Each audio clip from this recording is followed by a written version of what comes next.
AEP is in Guildford, England, and I am standing here with Peter Molyneux, and we're going to be talking now about Fable.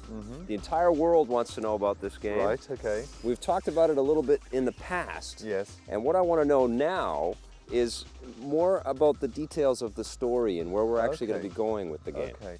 To start off with, the first thing to remember about Fable, this is an entire life. So you start off as a little kid, not a little baby, obviously. The first challenge you have really are really simple things, because we wanted to start small and grow up big. And then as time goes on, you can start to choose whether you're going to be good or evil by what you do in the world. We don't say, you know, do this quest which makes you evil, do that quest makes you good. What we do is every quest has an opportunity to be nice or nasty in it. What kinds of character building elements are there going to be in the game? You can design your haircut, and you can design what sort of your facial hair is, and things like tattoos, and obviously the clothes. And you've got to allow people to be totally bizarre about this. Yeah. So, but also, if you want to, if you want to be truly scary, you can, tattoo yourself. So that's the sort of things that we allow the player to change. Initially, you guys came up with the idea that you wanted a full sort of immersive character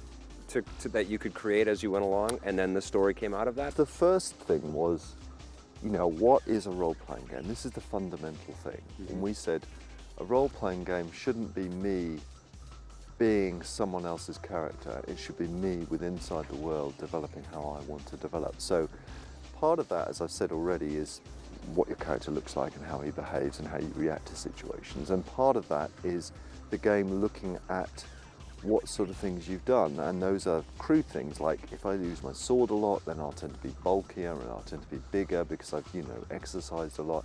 If I tend to use magic a lot, then I'll tend to be skinnier, I tend to be a little bit wimpier because I haven't been using my sword so much, and that is the evolving side of the character. And how that fits into the story, I think, is really, really interesting, especially when you start to mix it with this alignment thing. Now, in terms of the combat and the action sequences that are in the game, is that also going to be real time, or are we flipping to a turn-based system for that? I quite like turn-based stuff, but I think it somewhat breaks the illusion, and that is a big problem, because some people who play these games aren't particularly dexterous. Right. They're not, they don't enjoy fighting games. They like the tactics. So what we've done is we've given you an arsenal of magic that allows you to change the combat. We've got things like slow time, for example. If you're finding it tough taking on lots of baddies, then you can always cast slow time. The action slows down a bit, use a bit of your magic, but you can get those blows in there. We've also got this thing called a combat multiplier, which means the better you are at combat, the more experience that you pick up. You can be pressing this button, you think, great, I'm killing enemies, I'm picking up experience, really nice. But then you realise, what's this other button do? It's called a flourish button, and it allows you to use special moves.